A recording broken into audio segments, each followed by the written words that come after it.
அனைவருக்கும் வணக்கம். இது போர் தொழில். எடுபடுமா விஜயின் தேர்தல் கணக்கு?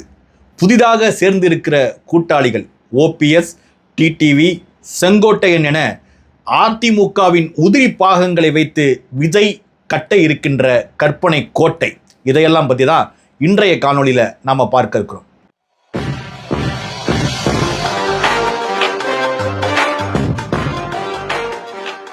பொதுவாக தேர்தல் வரலாற்றில் கூட்டணி கணக்குகள் என்றைக்குமே விசித்திரமானவை தான். கூட்டணி வைக்கிறவங்களுக்கும் கூச்சநாச்சம் இல்லை, கூட்டணி கணக்கு போடுறவங்களுக்கும் எவ்விதமான வெட்கமும் இல்லை. எப்போதுமே கூட்டணி என்பது பொருந்தா கூட்டணியாக தான் இருந்திருக்கு. ஒவ்வொரு கட்சியின் தோற்றத்தை வைத்து பார்த்து அந்த கட்சி மேற்கொண்டிருக்கின்ற கூட்டணி கணக்குகளை எல்லாம் பார்க்கும்போது முற்றிலும் ஒன்றுக்கொன்று பொருந்தாமல் எதிராக தான் இருக்கும். நீங்கள் திமுகவை எடுத்துக்கிட்டாலும் சரிதான், காங்கிரஸை எடுத்துக்கிட்டாலும் சரிதான், அதிமுகவை எடுத்துக்கிட்டாலும் சரிதான், மதிமுக போன்ற கட்சிகளை எடுத்துக்கிட்டாலும் சரிதான், இடதுசாரிகளை எடுத்துக்கிட்டாலும் சரிதான், இந்த எல்லா கட்சிகளுமே அரசியல் கட்சி தொடங்கப்பட்ட காலத்தில் வைத்திருந்த நிலைப்பாடுகளுக்கு எதிராக ஒரு காலத்தில் கூட்டணி வைத்து தேர்தலை சந்திக்கின்ற காட்சிகளை எல்லாம் நம்மால் காண முடிந்தது. எடுத்துக்காட்டாக திமுகங்கிற கட்சி காங்கிரஸை எதிர்த்து தான் தோற்றுவிக்கப்படுது. ஒரு காலகட்டத்தில் காங்கிரஸோடையே கைகோர்க்குது. இன்னொரு பக்கம் அதிமுகங்கிற கட்சி, இந்த அதிமுகங்கிற கட்சி காங்கிரஸ் மற்றும் திமுக கூட்டணியை எதிர்த்து தான் கட்சி தொடங்குறாரு எம்ஜிஆர். ஒரு காலகட்டத்தில் அவரும் காங்கிரஸோட கூட்டணி வைக்கிறாரு. இந்த திமுகங்கிற கட்சி சனாதன ஆரிய வர்ணாசிரம கோட்பாடுகளுக்கு எதிராக தான் தொடங்கப்பட்டுச்சு. நாங்கள் திராவிட இயக்கத்தின் தொடர்ச்சி, திராவிட இயக்கத்தின் அரசியல் வடிவம் என்று சொல்லி தான் கட்சி தொடங்கினாங்க. அவங்க ஒரு காலத்தில் இந்த ஆரிய வர்ணாசிரம தர்மத்துக்கு ஆதரவாக இருக்கக்கூடிய ஆர்எஸ்எஸோட தொடர்ச்சியாக இருக்கக்கூடிய பிஜேபியோட கை கோர்த்தாங்க. அதுதான் கூட்டணி கணக்குகளோட விசித்திர காட்சி. இந்த கூட்டணி கணக்குகளோட கேவலத்தை பற்றி நம்ம சிந்திச்சு பார்த்தோம்னா, ஏண்டா இப்படியெல்லாம் நடந்துக்கிறாங்கங்கிற ஒரு கேள்வி நம்ம மனசுக்குள்ளேயே எழுங்க. இதற்கு மிகச்சிறந்த எடுத்துக்காட்டு யாருன்னா ஐயா வைகோ அவர்கள். ஐயா வைகோ அவர்கள் 90களின் காலகட்டத்தில் திமுகவில் உச்சபட்ச தலைவராக இருக்கிறாரு. சொல்ல போனால் திமுகவின் தலைவராக இருந்த ஐயா கருணாநிதிக்கு அடுத்த இடத்துல இருக்கிறாரு. ஐயா கருணாநிதி தன் மகனான ஸ்டாலினை திமுகவின் தலைவராக கொண்டு வருவதற்காக அப்போது போட்டியாக இருந்த வைகோவை தன் கட்சியை விட்டு அவர் நகர்த்துறாரு. அவர் கட்சியை நகர்த்தினப்போ திமுக 2ஆ பிளக்குது. ஏறக்குறைய தமிழ்நாட்டின் பாதி மாவட்ட செயலாளர்கள் வைகோவோட சேர்ந்து வெளியேறாங்க. திமுகவிலிருந்து வைகோ வெளியேற்றப்பட்டதற்கு எதிராக திமுக தொண்டர்கள் 4-5 பேர் தீக்குளித்து செத்தே போறாங்க. இப்படி திமுகவுக்கு எதிராக முற்றும் முதலுமாக எதிரியாக அறிவித்துக் கொண்டு வைகோ தொடங்கிய மறுமலர்ச்சி திராவிட முன்னேற்ற கழகம் காலப்போக்கில் திமுகவுடைய கூட்டணி வைத்தது என்பது மிகப்பெரிய வரலாற்று சரிவு. இப்படிதாங்க ஒவ்வொரு கட்சியும் தோற்றுவிக்கப்பட்ட நோக்கத்தை எல்லாம் தாண்டி தேர்தல் கணக்குகளுக்காக கூட்டணி மேற்கொள்வது என்பது தமிழ்நாட்டு ஜனநாயகத்தையே பாதிக்கின்ற வகையில், சொல்ல போனால் பொதுமக்களையே ஏமாற்றுகின்ற வகையில் தமிழ்நாட்டில் தொடர்ச்சியாக நடந்துக்கிட்டு வருதுங்க. இந்த வரிசையில் தான் ஐயா விஜய் வராரு. கட்சி ஆரம்பிச்சப்ப நாங்கள் ஊழலுக்கு எதிரானவர்கள், நாங்கள் ஒரு மாற்று அரசியலை கொண்டு வர போகிறோம், நாங்கள் அதற்கு எதிரானவர்கள், இதற்கு எதிரானவர்கள்லாம் பேசிக்கிட்டு கட்சி ஆரம்பித்த விஜய் இப்போ இந்த மதுரையில் நடந்த மாநில மாநாட்டில் பேசிக்கிட்டு இருக்கிறப்ப, நீங்கள் யார் வேணாலும் என் கூட்டணிக்கு வாங்க, வந்தீங்கன்னா எங்களோட அமைச்சரவையில் உங்களுக்கு இடம் கொடுப்போங்கிற ஆசை வார்த்தைகளை அள்ளி போட்டார். இந்த ஆசை வார்த்தைகளுக்கு மீன்கள் சிக்குமா சிக்காதா? சிக்கிடுச்சே. அப்படிதான் ஏற்கனவே அதிமுகவிலிருந்து நகர்ந்திருந்த ஓபிஎஸ், இவர் நீண்ட காலமாக அதிமுகவின் தலைமை பதவி தனக்கு கிடைக்கும், பிஜேபி எப்படியாவது தனக்கு வாங்கி தரும்னு அவர் காவல் காத்துக்கிட்டு இருந்தாரு. ஆனால் அவருடைய காத்திருப்பு வீணாய் போனது. சென்ற முறை அமித்ஷா வந்தப்போ ஓபிஎஸ்ஸை சந்திக்கவே இல்லை. அதனால அவருக்கு ரோசம் வந்து அவர் தனியாக நின்றுகிட்டு இருந்தார். இன்னொருத்தவர் டிடிவி. ஜெயலலிதா மறைவுக்கு பிறகு நாங்கள் தான் உண்மையான அதிமுக, எங்களிடம்தான் அதிமுக தொண்டர்கள் இருக்கிறார்கள் என்று சொல்லி டிடிவி அமமுக என்ற கட்சியை உருவாக்கினார். எடப்பாடி கிட்ட கொடுத்த கட்சியை அவரால் திருப்பி வாங்க முடியல. சொல்ல போனால் டிடிவியோட சித்தி சசிகலா அவர்கள் எடப்பாடி கிட்ட கட்சியை கொடுக்குறப்ப தான் சிறைக்கு போயிட்டு வந்த பிறகு இந்த கட்சியை தன்கிட்ட திருப்பி கொடுத்துருவாரு, ஓபிஎஸ் போல இவரும் கட்சியை கொடுத்துருவாருன்னு நம்பி தான் எடப்பாடிட்ட கொடுத்தாங்க. ஆனால் எடப்பாடியும் ஓபிஎஸும் அப்போ கூட்டணி சேர்ந்து கொண்டு இனி இந்த குடும்பத்தை விட்டு வச்சிருந்தோம்னா நம்மளால அரசியல் பண்ண முடியாது என்பதற்காக அந்த குடும்பத்தையே தள்ளி வச்சுட்டு இவர்கள் 2 பேரும் கட்சியை ஒட்டுமொத்தமாக எடுத்துக்கிட்டாங்க. எடப்பாடி தனித்துவமாக தன்னையே ஒரு ஆற்றலா வளர்த்து எல்லா மாவட்ட செயலாளர்கள், எல்லா கட்சியின் முன்னணி தலைவர்கள் எல்லாரையும் தன் கைக்குள்ள போட்டு அவர் கட்சியை ஒட்டுமொத்தமாக கையில் எடுத்த பிறகு டிடிவி வேற வழி இல்லாமல் அமமுக தொடங்கினார். அமமுக தொடங்கிய காலகட்டத்தில் அதிமுகவில் ஏற்கனவே சசிகலா ஆதரவாளராக இருந்தவங்கெல்லாம் அவங்களோட போய் சேர்ந்தாங்க. அந்த குரூப்பும் கொஞ்ச காலத்துக்கு பிறகு கொஞ்சம் கொஞ்சமாக வடிகட்டி எல்லாரும் அதிமுகவிலே திருப்பி போய் சேர தொடங்க தற்போது அமமுக என்பது ஆளில்லாத கூடாரமாக மாறிவிட்ட நிலையில இன்னைக்கு டிடிவி ஒரு அறிக்கையை வெளியிட்டிருக்கிறாருங்க.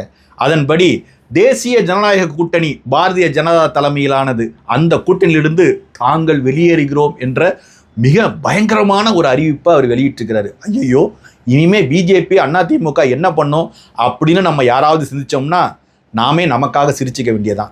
ஏற்கனவே டிடிவி என்பது ஒரு கழற்றி விடப்பட்ட டயர் தான், வேற வழி இல்லை, அவருக்கு எங்கேயாவது ஒதுங்கி ஆகணும். ஏற்கனவே ஓபிஎஸும் டிடிவியும் சேர்ந்து பிஜேபி தயவோட அதிமுகவை கைப்பற்றலாம்னு காத்திருந்தாங்க. ஆனால் அமித்ஷா, எடப்பாடி இந்த 2 பேரோட கூட்டணி இந்த எடுபடாத 2 பேர் டிடிவி மற்றும் ஓபிஎஸோட கணக்குகளை முறியடிச்சிட்டாங்க. அமித்ஷா எடப்பாடிக்காகவே அண்ணாமலையை மாத்திட்டு நயினார் நாகேந்திரனை தலைமைக்கு கொண்டு வந்தார். இந்த நிலைமையில நம்ம இதற்கு பிறகும் காத்திருந்தா நம்ம கடையே காலி ஆயிடுங்கிறனால இப்ப இந்த டிடிவி ஓபிஎஸ் 2 பேரும் சேர்ந்து விஜயோட கூட்டணி வைக்க போறாங்களாம். இதுல 5ஆம் தேதி செப்டம்பர் 5ஆம் தேதி செங்கோட்டையன் தன் பங்குக்கு நானும் அணுகுண்டு வீச போறேன், எடப்பாடியை பத்தி சில விஷயங்கள் பேச போறேன், மனம் திறக்க போறேன் என்றெல்லாம் அறிவிச்சு திகில் கூட்டியிருக்கிறாரு. இப்ப நமக்கு என்ன தெரியுதுன்னா செங்கோட்டையன், ஓபிஎஸ், டிடிவி இந்த 3 பேரும் சேர்ந்து விஜயோட கூட்டணி வைக்க போறாங்களாம். அப்ப விஜய் மாநாட்டில் பேசின ஊழல் ஒழிப்பு, அப்புறம் மாற்றம், அதெல்லாம் எங்க? இப்போ ஓபிஎஸ் மேல ஊழல் வழக்குகள் கிடையாதா? டிடிவி மேலே ஊழல் வழக்குகள் கிடையாதா? செங்கோட்டையன் மேலே ஊழல் வழக்குகள் கிடையாதா? ஊழல் குற்றச்சாட்டுகள் கிடையாதா? இவர்களெல்லாம் பரிசுத்தமானவர்களா? இவர்கள் யாரு? இவங்க கூட்டணி கணக்குகள் என்னங்கிறதெல்லாம் பற்றி யோசிச்சா நம்ம தலையே நமக்கு சுத்துதுங்க. இப்போ நல்லா யோசிச்சு பாருங்க. விஜய் மாற்று மாற்று மாற்றுன்னு சொல்லிட்டு இப்போ சிந்தினது, செதர்னது, போனது, வந்தது எல்லாத்தையும் சேர்த்து ஒரே சட்டியில் வேக வைக்க முயற்சி செய்யறது இருக்கு பாருங்க. இது எவ்வளோ பெரிய பித்தலாட்டமாக இருக்குங்கிறத யோசிச்சு பாருங்க. நான் ஏற்கனவே பல காணொளிகள்ல நான் எச்சரித்துக்கிட்டே வந்தேன். இந்த விஜயோட அரசியல் வருகைங்கிறது தமிழ்நாட்டை மேலும் சீரழிக்கும் ஒரு தத்துவமற்ற அரசியல் மட்டுமல்ல, இது பிழைப்புவாத அரசியல் என்பதை விஜய் தனது அரசியல் நகர்வுகள் மூலம் காட்டிக்கிட்டே இருக்கிறாரு. இப்போ ஓபிஎஸ், டிடிவி, செங்கோட்டையன் இவங்கெல்லாம் சேர்ந்து விஜய் தலைமையிலான ஒரு கூட்டணி அமைக்க முயற்சி செய்கிறாங்க. இந்த முயற்சி தமிழக மக்களால் ஏற்றுக்கொள்ளப்படுமாங்கிறத 2026 தேர்தல் காட்டிருங்க. இந்த கூட்டணி கட்சி பேரங்கள், இந்த சூட்கேஸ் பேரங்கள், கணக்குகள் போன்றவற்றையெல்லாம் மக்கள் அதிலிருந்து நம்பிக்கை இழந்த ஒரு கூட்டமாக மாறிட்டாங்கங்க. சொல்ல போனால் இது போன்ற காட்சிகளை மக்கள் வெறுக்கிறாங்க, அருவருப்பாக நினைக்கிறாங்க. கொள்கை ஏற்று ஒரு கூட்டணி வச்சுக்கிறது, அப்புறம் தேர்தலுக்கு பிறகு மாற்றி பேசுறது, எங்கே பதவி கிடைக்கும், எங்கே அங்கீகாரம் கிடைக்கும், எங்கே சூட்கேஸ் கிடைக்கும்னு ஓடி ஓடி போய் கூட்டணி வச்சுக்கிறதெல்லாம் ரொம்ப பழைய காலத்து ஸ்டைலு. அந்த ஸ்டைலை தான் விஜய் தனது திரைப்படத்தில் எப்படி பழைய ஸ்டைலை புதிய ஸ்டைல் போல காட்டுவாரோ அதே போல அரசியல் களத்திலையும் பழைய பாணியை புதிய பாணி போல காட்ட முயற்சிக்கிறாரு. இந்த கூட்டணி கணக்குகளை தமிழ்நாட்டு மக்கள் எப்போதுமே ஏற்றுக்கொள்ள போவதில்லை. மாறாக யார் உண்மையிலே இதில் மாற்றா இருக்கிறாங்கிறத நம்ம ஆழமாக சிந்திக்கணும்.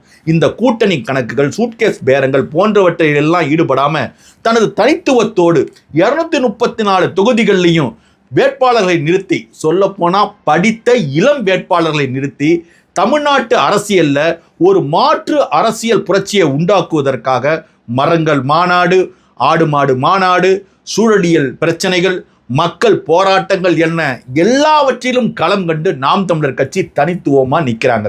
117 இடம் ஆண்களுக்கு, 117 இடம் பெண்களுக்கு. ஆணும் பெண்ணும் சமம் என்பதை உறுதிப்படுத்த பாலியல் சமத்துவத்தோடு வேட்பாளரை தேர்வு செய்து சிறந்த வேட்பாளராக ஒவ்வொரு தொகுதியிலையும் நிறுத்தி அண்ணன் சீமான் அறிவித்துக் கொண்டே வருகிறார். இப்போது கூட சோழமண்டலத்தில் பெரும்பான்மையான தொகுதிகளில் வேட்பாளர் உறுதி செய்யப்பட்டிருக்கிறாங்க. மன்னார்குடியில மருத்துவர் இளரா பாரதி செல்வன் அவர்கள் நிற்கிறாரு.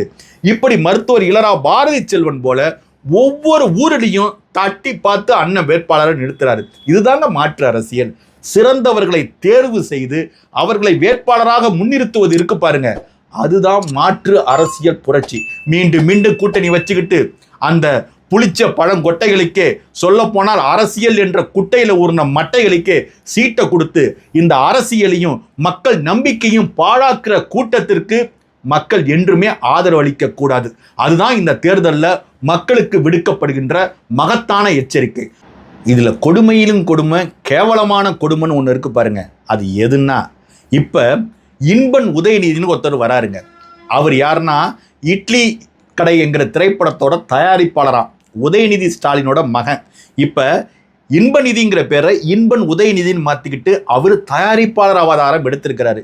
இதுல என்னங்க அரசியல் முக்கியத்துவம்னு நீங்க நினைக்கலாம். இப்ப திமுக காரங்க உதயநிதி வரலாற்றை கொஞ்சம் பிளாஷ்பேக் போட்டு பார்க்கணும். உதயநிதி எப்படி பண்றாரு? திரைப்பட தயாரிப்பாளராக ரெட் ஜெயின் மூவிஸை ஆரம்பித்தார். அதற்கப்புறம் தானே திரைப்பட நடிகராக மாறினார். அதே போல் இன்பன் உதயநிதியும் இப்போ திரைப்பட தயாரிப்பாளராக வந்திருக்கிறாரு, திரைப்பட நடிகராக மாறுவார். எதிர்காலத்தில் அவர் தான் அறிவாலயத்தின் அரியணையின் அடுத்த அரசனாக முடிசூட்டப்படுவார். இந்த காட்சியெல்லாம் ஏற்கனவே உதயநிதிக்கு நடந்ததே அப்படின்னு நீங்கள் யோசிச்சிங்கன்னா அது ரொம்ப லேட்டுங்க.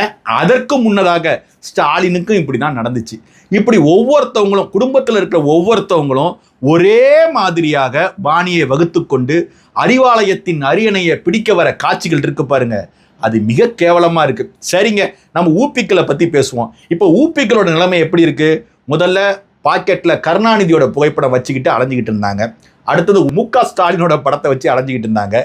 இப்போ உதயநிதியோட படத்தை வச்சு அலைஞ்சிட்டு இருக்காங்க. இப்போ இன்பன் உதயநிதி படத்தை வச்சுக்கிட்டு அலையணும். இப்படி வாழ்க்கை முழுக்க ஒரு குடும்பத்திற்கு அடிமையா இருக்கிற அந்த காட்சி இருக்கு பாருங்க, அதை பார்க்குறப்ப எப்படி இருக்கு தெரியுமா? கன்றாவியா இருக்கு.